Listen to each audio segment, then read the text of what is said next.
오늘 설교의 제목은 남의 유익을 구하라. 몇 년 전 이용규 선교사님의 이 내려놓음이라는 책이 베스트셀러가 된 적이 있었습니다.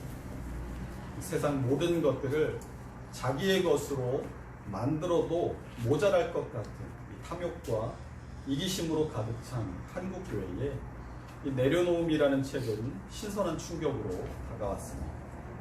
이 책에서 저자인 이용규 선교사님은 그리스도인으로서 마땅히 추구해야 할 가치를 잊고 살아왔던 우리 시대에 진정한 그리스도인으로서 우리가 추구해야 할 가치가 무엇인가 하는 것을 삶을 통해 보여주셨습니다. 때문에 많은 사람들이 그 책을 읽고 내가 그리스도인으로 사는 것이 어떤 것이겠는가 하고 자신의 삶을 다시 한번 돌아보는 귀한 일들이 많이 있었습니다. 이 내려놓음이라는 책에서 말하고자 하는 것은 이 책의 제목과 같이 자신을 내려놓는 것이었습니다. 자신을 내려놓는다라는 것은 내 삶보다 더 가치 있는 일을 찾았을 때라야 가능한 일입니다. 마태복음 13장 44절이 천국은 마치 밭에 감추인 보화와 같으니 사람이 이를 발견한 후 숨겨두고 기뻐하며 돌아가서 자기의 소유를 다 팔아 그 밭을 사느니라 라고 말씀합니다. 이 사람은 자기 소유보다 더 크고 가치 있는 보화를 찾았기 때문에 자신의 소유를 다 팔 수 있었던 것입니다. 그러므로 자신을 내려놓는다라는 것은 내 인생보다 더 가치 있는 일을 찾은 사람만이 할 수 있는 그런 일인 것입니다. 그리스도인인 우리에게 있어서 그것은 무엇이겠습니까? 그것은 바로 주님을 위한 삶이다라고 할 수 있을 것입니다.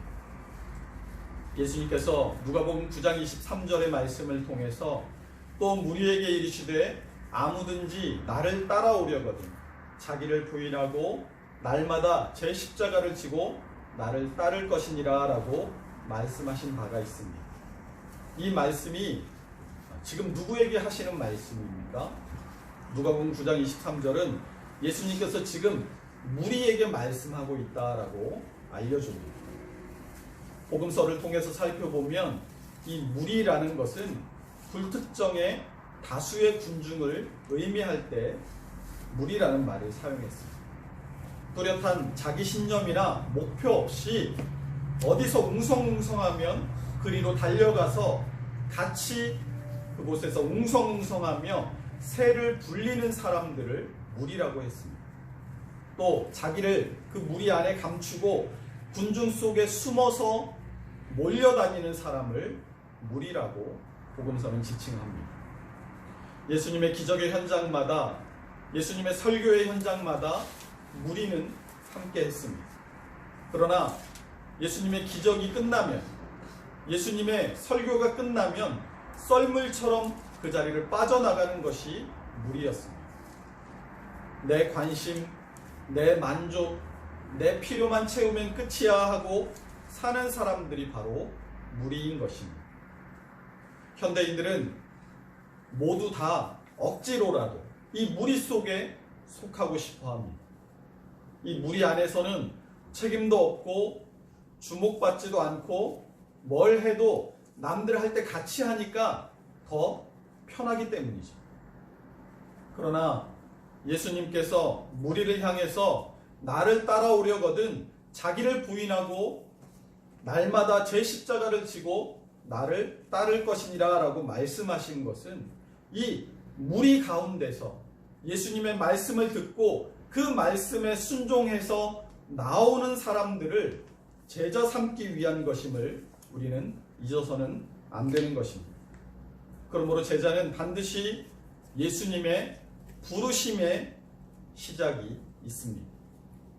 누가복음 9장 23절을 통해서 제자를 부르시는 그 예수님께서 나를 따라오려거든 이라고 말씀하십니다.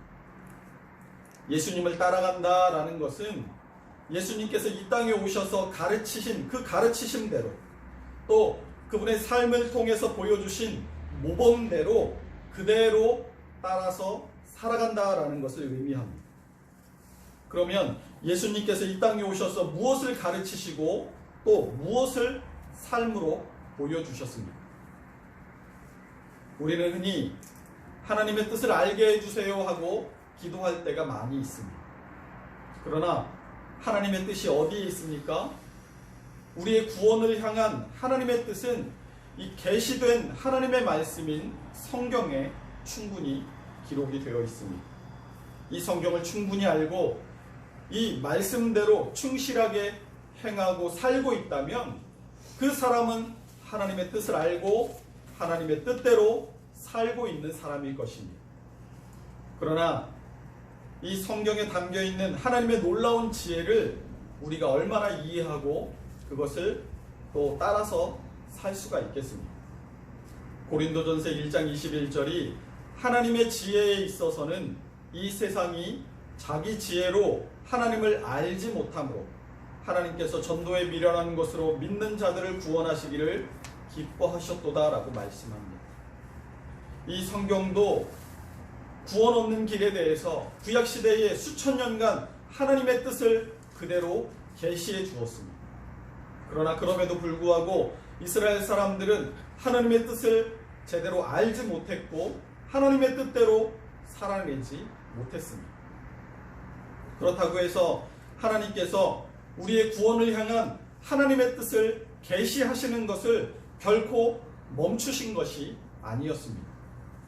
우리가 책을 읽거나 사용 설명서를 보는 것보다 누군가 한번 와서 이렇게 짚어주면서 말로 설명을 한번 해주거나 직접 이렇게 작동합니다 라고 보여주면 훨씬 그것이 쉽게 이해가 되고 잘 습득되는 것처럼 자신의 아들이신 예수 그리스도를 직접 우리의 신앙의 모범으로 하나님께서는 이 땅에 보내주신 것입니다.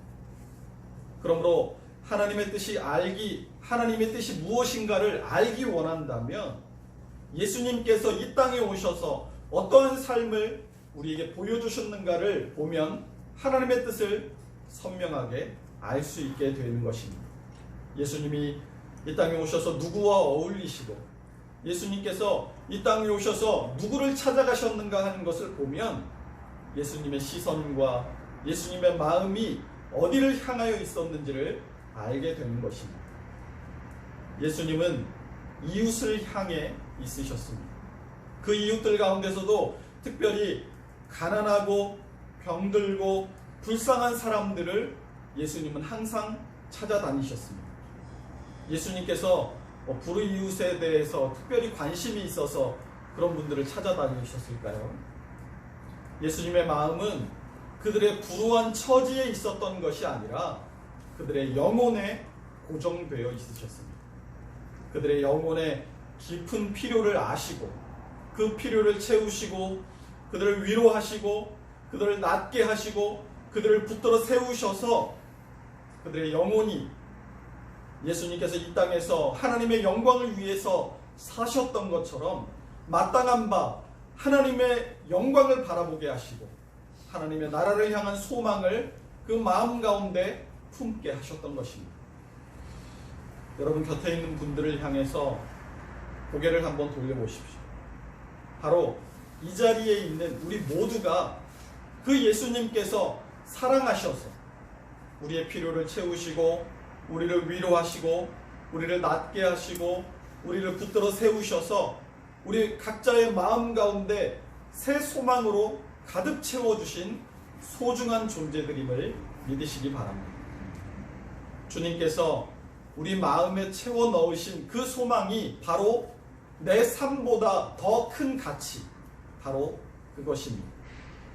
내 삶보다 더 큰 가치는 나를 위해서 십자가 달려 죽으신 그 예수님의 소원을 이루어드리며 살고자 하는 열망, 바로 그것인 것입니다. 그 예수님의 소원을 이루면서 살라고 또 천국 소망을 바라보면서 살라고 바로 나에게 새 생명 주시고 우리를 무리 가운데서 불러내신 줄로 믿습니다. 그러므로 우리는 무리가 되지 말고 무리에서 불러내사 그리스도인으로 제자로 살게 하신 그 예수님의 뜻을 따라 살아가는 것이 이 땅에서 더 큰 가치를 쫓아 살아가는 삶인 줄 믿습니다. 그러므로 이 시대를 살아가는 우리가 잃어버리고 또 내려놓음이라는 책을 통해서 새롭게 발견한 가치가 무엇이겠습니까? 예수님께서 마태복음 22장 37절에서 40절 말씀을 통해서 내 목숨을 다하고 내 마음을 다하고 목숨을 다하고 뜻을 다하여 주 너의 하나님을 사랑하라 하셨으니 이것이 크고 첫째 되는 계명이요 둘째도 그와 같으니 내 이웃을 내 자신같이 사랑하라 하셨으니 이 두 계명이 온 율법과 선지자의 강령이니라 라고 말씀하고 계십니다. 하나님을 사랑하려면 또 이웃을 사랑하려면 무엇을 먼저 해야 할까요? 가장 먼저 가장 중요한 것은 자기 애를 버리는 것입니다. 내 안에 나를 사랑하는 마음, 나를 너무너무 아끼는 마음, 나에게만 관대한 마음을 버려야 하나님을 사랑하는 마음, 이웃을 사랑하는 마음을 내 마음 가운데 채워 넣을 수 있는 것입니다. 로버트 멍어라는 사람이 쓴 내 마음 그리스도의 집이라는 책에 나오는 내용을 읽어드리겠습니다. 그리스도 그분을 내 마음에 모셔드린 후 저는 그분과 친해지기 위해 내 마음의 집을 보여드렸습니다. 그러자 그분은 지저분한 서재를 깨끗이 치워주셨습니다. 그분은 나와 함께 들어오셔서 책장 안의 책들, 탁자 위의 잡지들, 벽에 걸린 그림들을 둘러보셨습니다. 그분의 눈빛을 살피다 보니 마음이 편치 않았습니다. 참 이상하게도 전에는 이런 것들에 대해 기분이 언짢지 않았습니다. 그러나 그분이 이런 것들을 쳐다보고 계시니 당황하게 되었습니다. 책장 선반 위에는 그분의 정결한 눈으로는 차마 볼 수 없는 책들이 몇 권 있었습니다. 나는 얼굴을 붉힌 채 그분께 돌아서서 말했습니다. 주님, 이 방을 정리해서 바람직한 모습으로 바꾸려고 하는데 도와주시지 않으시겠습니까? 그분이 말씀하셨습니다. 기꺼이 도와주지. 바로 그것 때문에 내가 이렇게 온 것이란다. 우선 지금 내가 읽고 보고 있는 것 중에서 유익하지 않고 깨끗하지 못하며 좋지 않고 참되지 못한 것들은 전부 내다 버려라. 이제 빈 선반 위에 성경을 꽂아 놓아라. 벽에 있는 그림에 대해서는 떠오르는 내용을 제어하기가 힘들겠지만 여기 도움이 되는 것이 있다. 주님은 실물만한 당신의 초상화를 주셨습니다. 이어서 마음의 벽 한가운데에 이것을 걸어 놓아라 라고 말씀하셨습니다. 나는 그렇게 했고 해가 지남에 따라 내 생각이 그리스도께 집중될 때 그분의 임재와 정결하심과 권능에 대한 의식이 잘못되고 불결한 상념을 쫓아내버린다는 것을 발견하게 되었습니다. 비록 갈등 상태가 완전히 사라지지는 않았지만 이와 같이 그분은 내 생각을 사로잡아 그분께 복종하도록 도우셨습니다. 만약 당신이 이 자그마한 마음의 방 때문에 어려움을 겪고 있다면 그리스도를 그곳에 모셔드리라는 권면을 해드리고 싶습니다. 우리 마음에는 무언가를 담아둘 수 있는 이 총량이 제한이 되어 있습니다. 우리의 마음이 마치 그릇과 같다라는 것이죠. 그래서 그 그릇은 무한정 내가 넣고 싶은 것을 모두 다 넣을 수 있는 것이 아니라 한계가 있어서 그 마음의 그릇에 뭔가가 가득 차 있다면 다른 것들이 그 그릇 안에 담길 수 없다라는 것이죠. 그래서 내 마음을 다른 무언가로 가득 채우기를 원한다면 먼저 내 마음 안에 가득 차 있는 것들을 덜어내는 일이 먼저 선행되어야만 합니다. 그런데 오늘날 우리의 마음 속에는 이 자기애가 우리의 마음을 꽉 채우고 있다는 것입니다. 하나님을 사랑하는 것보다 내가 더 사랑스러운 것, 다른 사람들을 안타까워하고 불쌍히 여기는 마음보다 나를 더 안타깝게 생각하고 나를 더 불쌍하게 여기고 살아가고 있다라는 것입니다. 그래서 내 마음 안이 이 나를 사랑하는 마음, 나를 안타까워하는 마음으로 가득 차서 하나님을 사랑하는 마음, 이웃을 사랑하는 마음이 들어갈 마음의 공간이 없는 것입니다. 그리스도인이라면 우리 모두가 이렇게 살아서는 안 된다라는 것을 잘 알고 있습니다. 그런데 세상 사람들이 자기애로 똘똘 뭉친 삶을 살아가는 모습을 자꾸 보게 되니까 내가 이렇게 살면 안 되는 걸까? 내가 이렇게 살면 혹시 손해보는 게 아닐까? 세상과 다르게 사는 것이 마치 세상을 잘못 사는 것처럼 여겨져서 세상 사람들이 살아가는 방식 그대로를 닮아서 그대로를 본받아서 남들과 똑같이 살아가려고 합니다. 무리가 되고자 한다라는 것입니다. 무리 속에 나도 묻혀서 드러나지 않게, 튀지 않게 그 안에서 어울려 살아가고 싶어 하는 것입니다. 여러분 잊지 마시기 바랍니다. 우리가 그리스도인이다라고 하는 것은 예수님께서 무리 가운데서 예수님을 따라 살라고 불러내신 사람이라는 말입니다. 그래서 오늘 본문은 그 예수님을 따라 살아가는 사람으로서 우리가 어떤 삶을 살아내야 하는가에 대해서 우리에게 말씀을 주고 있습니다. 오늘 읽은 성경 본문 위에 성경을 보시면 뭐라고 굵은 글씨로 쓰여져 있죠? 뭐라고 쓰여져 있습니까? 다 하나님의 영광을 위하여 하라. 이 고린도전서 10장 23절 이하에서 마지막 절까지가 모두 다 하나님의 영광을 위해서라면 이렇게 살아야 한다라는 것을 우리에게 말씀해주고 있다는 것입니다. 하나님의 영광을 위한 삶, 그럼 무엇이겠습니까? 모두 다 할 수 있지만 그것들이 다 유익한 것도 아니고 모든 것이 다 덕을 세우는 것도 아니다. 그러니까 무엇이라 말씀합니까? 누구든지 자기의 유익을 구하지 말고 남의 유익을 구하라는 것입니다. 오늘 이 말씀은 하나님의 영광을 위한 삶, 그 삶을 살아갈 것, 그리고 하나님 사랑과 이웃을 사랑하는 마음으로 남의 유익을 구하는 삶을 살아갈 것, 이웃 사랑을 오늘 우리에게 말씀해 주고 있는 것입니다. 그 이웃 사랑의 구체적인 실천, 그 마음가짐을 어떻게 해야 할 것인가를 23절이 잘 설명해 주고 있는 것입니다. 모든 것이 가하나 모든 것이 유익한 것은 아니다. 모든 것이 가하나 모든 것이 다 덕을 세우는 것은 아니다. 무슨 말입니까? 우리가 사랑한다면 절제하라는 것입니다. 무엇을 절제하라는 말입니다. 먼저는 나를 사랑하는 것을 절제하고, 다음으로는 내가 할 수 있는 모든 일들이 내가만 유익한 일인지 아니면 이웃에게도 유익한 일인지를 살피고 내 유익보다 이웃의 유익을 위해서 나 자신을 스스로 절제하라라는 것입니다. 그런데 우리는 보통 어떻게 합니까? 이 말씀과 거꾸로 행하죠. 처음 보는 사람 앞에서는 말도 조심하고 행동도 조심합니다. 그런데 가족과 같은 이 공동체의 지체들에게는 함부로 말하고 조심성 없이 행동할 때가 많이 있습니다.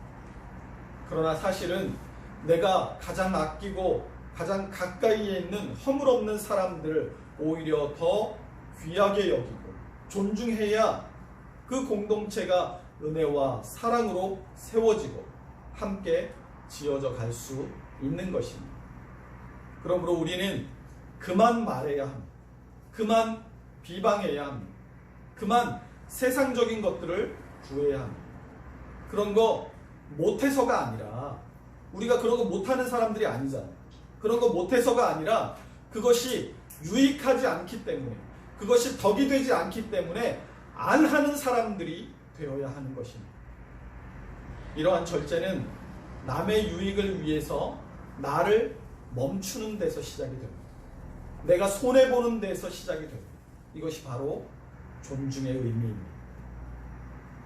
우리 교회가 함께 지어져가는 교회라고 이름했는데 함께 지어져가기 위한 첫걸음이 무엇이 되어야 하겠습니까?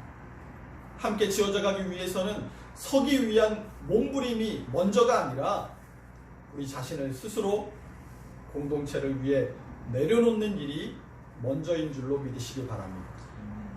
함께 지어져가기 위해서 나를 먼저 내려놓는 것, 나를 스스로 깎아내는 것, 내 모난 부분에 먼저 손을 대는 것이 함께 지어져가는 첫걸음인 것입니다.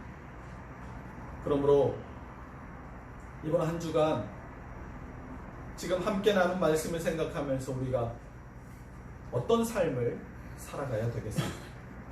우리의 시선을 나 자신에게로 돌려서 내가 먼저 하나님을 사랑하고 이웃을 사랑하는 사람이 될 수 있도록 나 스스로를 사랑하는 마음을 이제 그만 내려놓고 내가 먼저 남의 유익을 생각하며 하늘의 밀알이 되어 썩어져야 할 줄로 믿습니다. 오늘 말씀 안에 담겨있는 이 주님의 뜻을 따라 다른 사람들이 제대로 살아낼 수 있도록 돕는 일에 우리 모두가 힘쓸 수 있는 함께 지어져가는 교회의 거룩한 성도들이 다 될 수 있으시기를 주님의 이름으로 축원합니다.